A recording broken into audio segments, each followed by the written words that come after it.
अस्सलाम वालेकुम, welcome to education world. कैसे हैं आप लोग। आज की वीडियो में हम CS 101 की असाइनमेंट नंबर 2 सॉल्व करने जा रहे हैं फॉल 2021 के लिए। टोटल मार्क्स इसके 20 हैं और जो लास्ट डेट है वो 28 दिसंबर है। रूल्स आपने इसके पढ़ लेने हैं, ठीक है। जो भी इंस्ट्रक्शंस वगैरह दी हुई हैं वो रीड कर लेनी है। और जो असाइनमेंट है वो आपने डॉक फॉर्मेट में या डॉक्स फॉर्मेट में यानी MS वर्ड की फ़ाइल अपलोड करनी है। इसके अलावा कोई और फॉर्मेट एक्सेप्टेबल नहीं है। चलते हैं अपने क्वेश्चन की तरफ। बाकी भी आप लोग ये इंस्ट्रक्शंस वगैरह रीड कर लीजिएगा। क्वेश्चन नंबर 1 है हमारे पास, write the HTML code to make a web page as depicted in the following diagram. आपको उन्होंने एक ये सैम्पल आउटपुट दी है और आपने इसके पीछे जो HTML कोड है ना वो लिखना है, ठीक है। कि ग्रेडेड डिटेल्स हैं, उसके अंदर इंटरमीडिएट के आपके परसेंटेज मार्क्स हैं, ग्रेड है और नंबर ऑफ़ मार्क्स जितने आपने ऑब्टेन किए हैं। उसके बाद करंटली एनरोल्ड कोर्सेज़ जो हैं उनके अंदर आपके सब्जेक्ट नेम होंगे जो जो आप इस सेमेस्टर में पढ़ रहे हैं। और एंड पे कॉन्टैक्ट इन्फो होगी जिसमें आपने अपनी ईमेल लिखनी है BC12345678 9, जो आपकी मतलब आईडी है उसकी जो VU पे आपकी मेल बनी हुई है, ठीक है। वो वाली ईमेल लिखनी है @vu.edu.pk, ठीक है जी।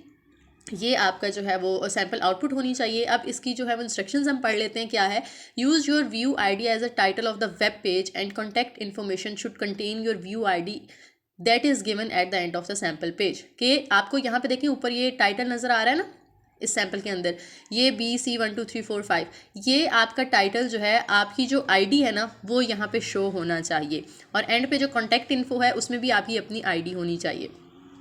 सेकेंड पॉइंट में हमसे कहा गया है the VU logo should have a link to open the VU website.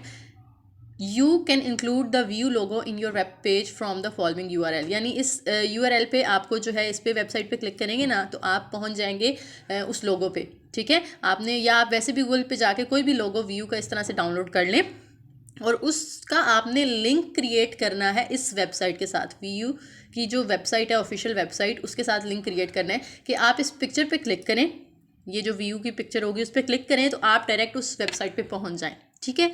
उसके बाद you have to write your marks percentage and grade obtains in the intermediate degree. आप चाहे BS के स्टूडेंट हैं, चाहे MS के स्टूडेंट हैं या MSc में आप कर रहे हैं, आपने अपने इंटर के मार्क्स यहाँ पे लिखने हैं, ठीक है।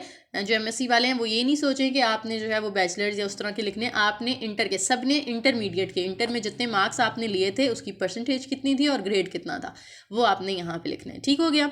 अब लास्ट जो है हमारे पास वो ये है कि also add a list of your enrolled courses in the current semester as depicted in the diagram. कि आपने फिर जो है करंट आप जो सोर्सेज वो कोर्सेज पढ़ रहे हैं, जो जो कोर्स आप पढ़ रहे हैं वो इस तरह से लिस्ट की फॉर्म में आने चाहिए।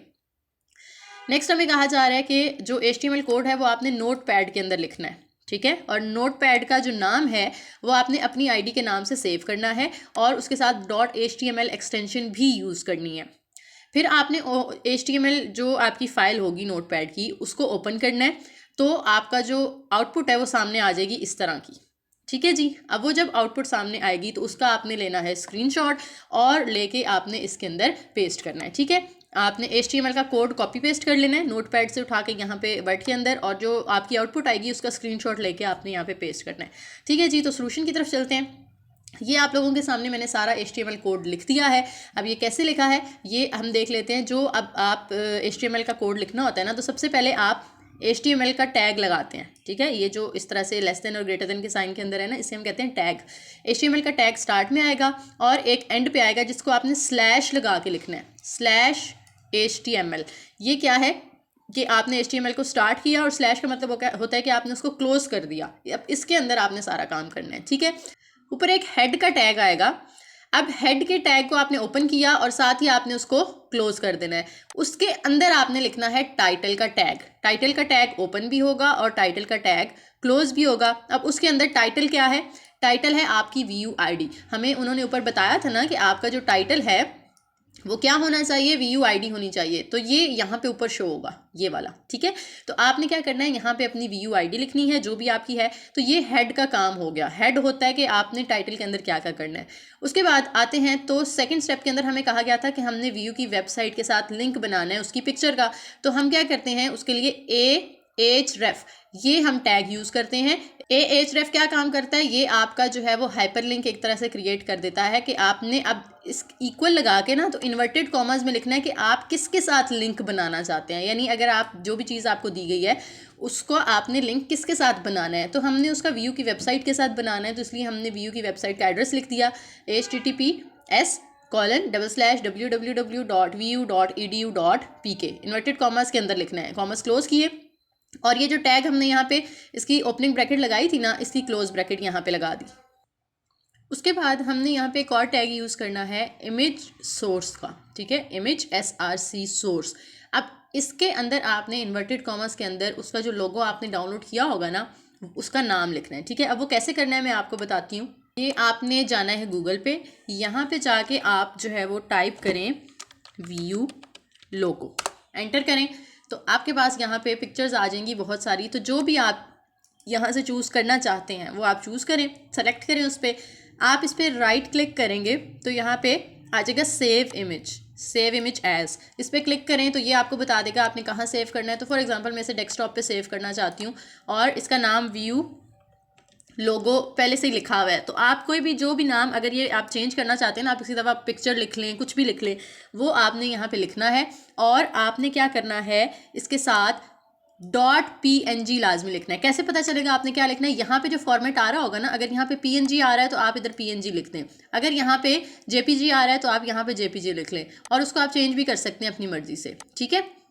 आपने यहाँ पे हमें क्योंकि PNG नज़र आ रहा है तो मैं इसके साथ एक्सटेंशन लगा देती हूँ .png, ये मैंने .vu logo .png रख लिया। अब इसको मैंने कर देना है सेव, ठीक है, ये हमने सेव कर लिया, ये डाउनलोड हो चुका है यहाँ पे। अब आप देखें कि आपने दोबारा से जाना है अपने वर्ड डॉक्यूमेंट के अंदर और यहाँ पे आपने वो नाम जो है वो टाइप करना है, जो भी आपने पिक्चर का नाम रखा था वो टाइप करना है इन्वर्टेड कॉमर्स के अंदर। साथ में उसकी विड्थ और हाइट आप 100 रहने दें ताकि उसका साइज़ जो है ना वो इस तरीके से एडजस्ट हो जाएगा।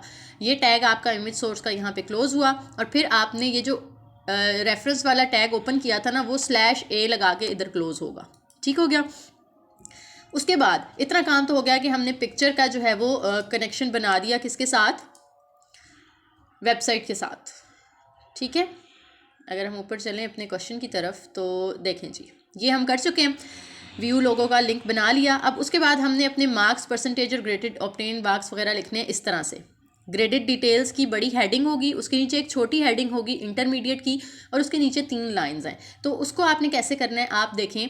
हेडिंग के लिए जो बड़ी हेडिंग होती है ना उसके लिए टैग हम यूज़ करते हैं H1, ठीक है, और जो इस तरह से उसको एंड भी करना है। HTML में ये होता है कि जो भी टैग आप ओपन करते हैं उसको क्लोज भी करना होता है। सिर्फ ये जो कुछ होते हैं बीच में जो सिंगल होते हैं, जैसे यहाँ पे इमेज सोर्स का था ना, तो ये सिर्फ ओपन हुआ है, ये क्लोज नहीं हुआ। लेकिन ज़्यादातर टैग्स ऐसे होते हैं कि जो आप जब ओपन करते हैं तो उनको आपने क्लोज भी करना होता है। तो ये ओपन किया हमने, क्लोज किया, और दरमियान में हमने जो हेडिंग देनी थी ग्रेडेड डिटेल्स वो हमने यहाँ पे लिख दी, ठीक हो गया। अब ये लिखने के बाद आपने उसके बाद सब हेडिंग देनी है। जो बड़ी हेडिंग होती है उसके साथ हम हमेशा H1 लिखते हैं, और जो छोटी हेडिंग होती है उसके साथ हम H2 लिखते हैं, वो खुद ही उसका साइज़ छोटा कर देता है, ठीक है। तो H2 के अंदर हमने इंटरमीडिएट लिखा, और नीचे जो 3 लाइन्स थी उसके साथ हमने P और /P के टैग यूज़ करने हैं पैराग्राफ के लिए। P का टैग होता है पैराग्राफ, ठीक है। जो सिंपल लाइन्स आपने लिखनी होती है ना उनको हम पैराग्राफ लिख के उसका टैग लगा के जो है ना लिखते होते हैं। तो ये P के अंदर आपने ऑब्टेन मार्क्स लिखे, ठीक है, इक्वल लगा दें, कॉलन लगा दें, जितने आपके मार्क्स आए हैं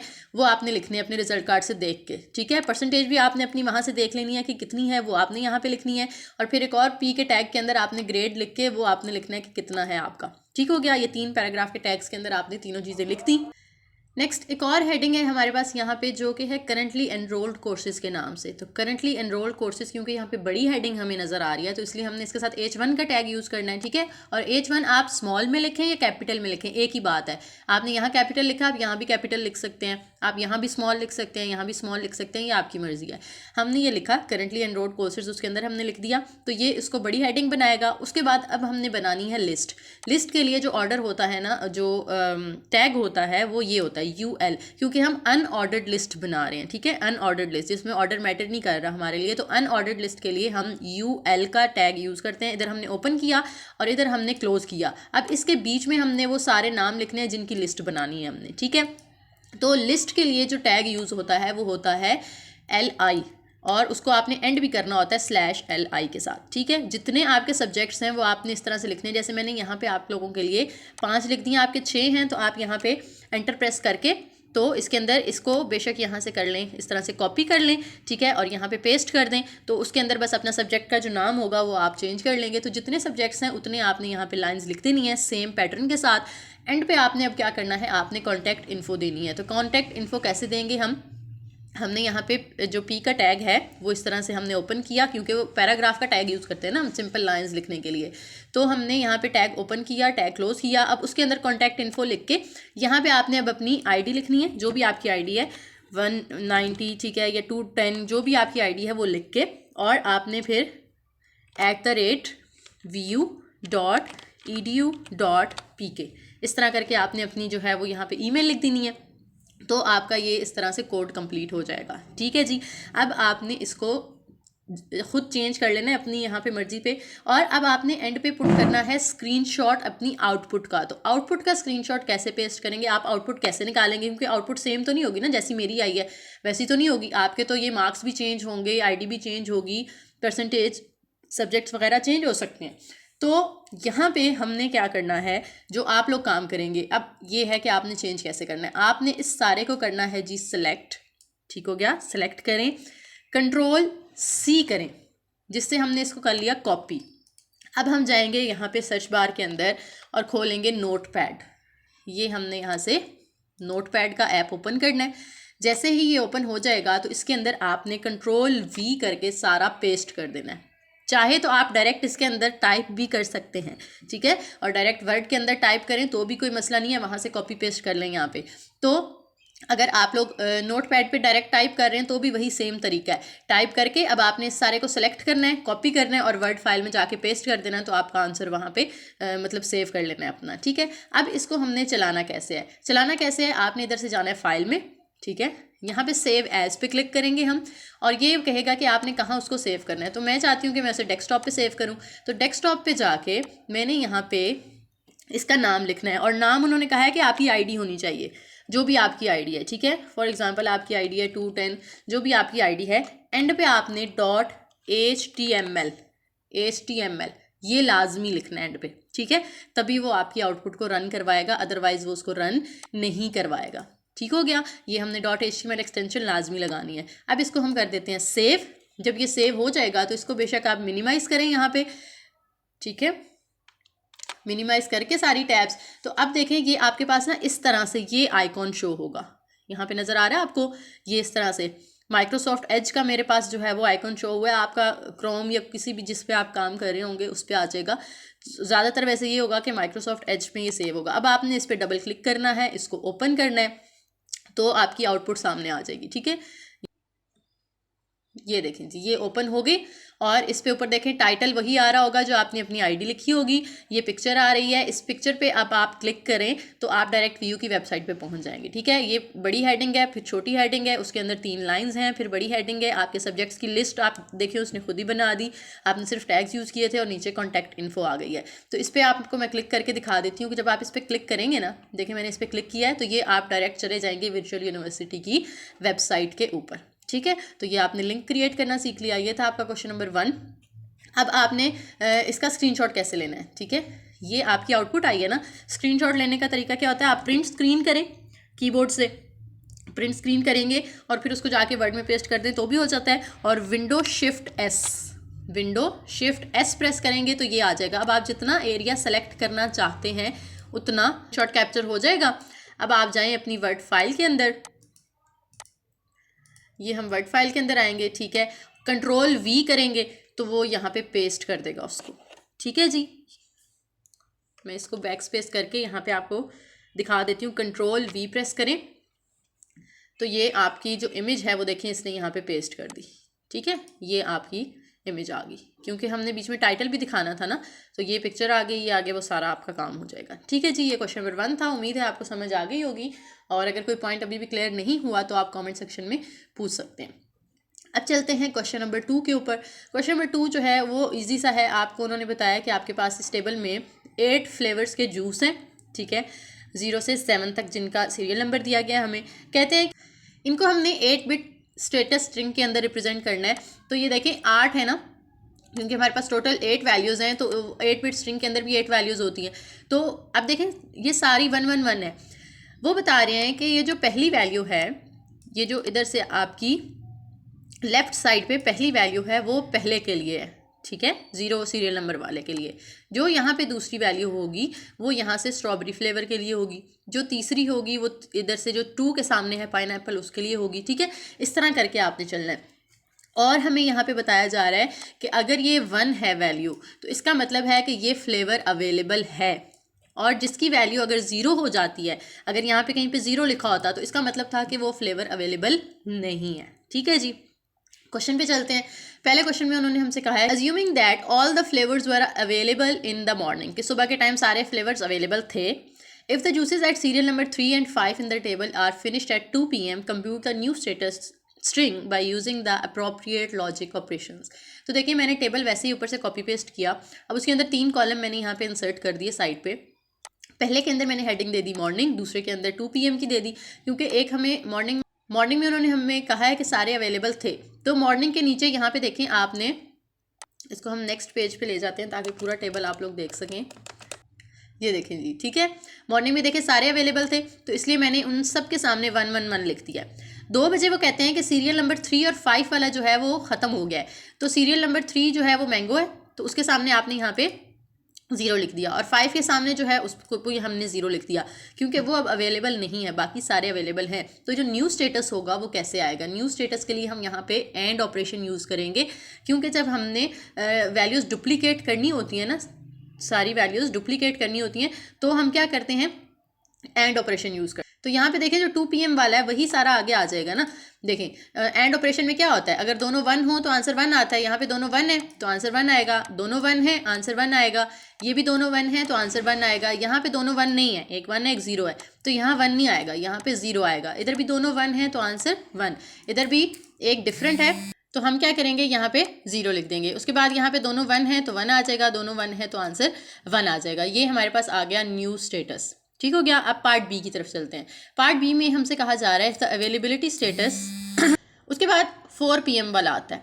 तो 4 PM के अंदर देखें तो हमने अब यहाँ पे जो ऊपर दिया हुआ था ना 101010001, तो वो मैंने यहाँ पे लिख दिया 10101, फिर 00 और फिर 1। अब इधर भी हमने क्योंकि 4 PM वाले को ही डुप्लीकेट करवाना है, ठीक है, क्योंकि अब देखें सुबह सारे थे, अब जो नहीं है, यहाँ पे स्ट्रॉबेरी नहीं है उसके सामने 0 है, उसके अलावा मैंगो नहीं है उसके सामने 0 है, कुकीज़ वगैरह नहीं है उसके सामने 0 है, और कॉफ़ी मिल्क शेक नहीं है तो उसके सामने 0 है। तो हमने एंड ऑपरेशन से ही उसको आउटपुट करवा लेना है, क्योंकि इधर तो सारे 1 है। तो जब हमने इसको सेम डुप्लीकेट करवाना है तो हम यहाँ पे क्या करते हैं, एंड ऑपरेशन यूज़ करते हैं। तो 1 जो है दोनों सेम है तो आंसर 1 आ जाएगा। यहाँ पे एक 1 और एक 0 है तो आंसर 0 होगा, क्योंकि एंड ऑपरेशन के अंदर क्या होता है, दोनों 1 हो तो आंसर 1 आता है, ठीक हो गया। तो ये हमारे पास आ जाएगा जी न्यू स्टेटस। और इसके अकॉर्डिंग हमने क्या बताना है, हमने बताना है कॉफ़ी मिल्क शेक यहाँ पे अवेलेबल है या नहीं है। तो कॉफ़ी मिल्क शेक का आप देखें, ये कॉफ़ी मिल्क शेक है 6 वाला, तो इसके सामने यहाँ पे क्या आ रहा है, 0 आ रहा है। इसका मतलब ये है कि कॉफ़ी मिल्क शेक जो है वो 4 बजे के बाद अवेलेबल नहीं है। तो हमने यहाँ पे नीचे लिख दिया, so from the result we conclude that coffee milkshake is not available.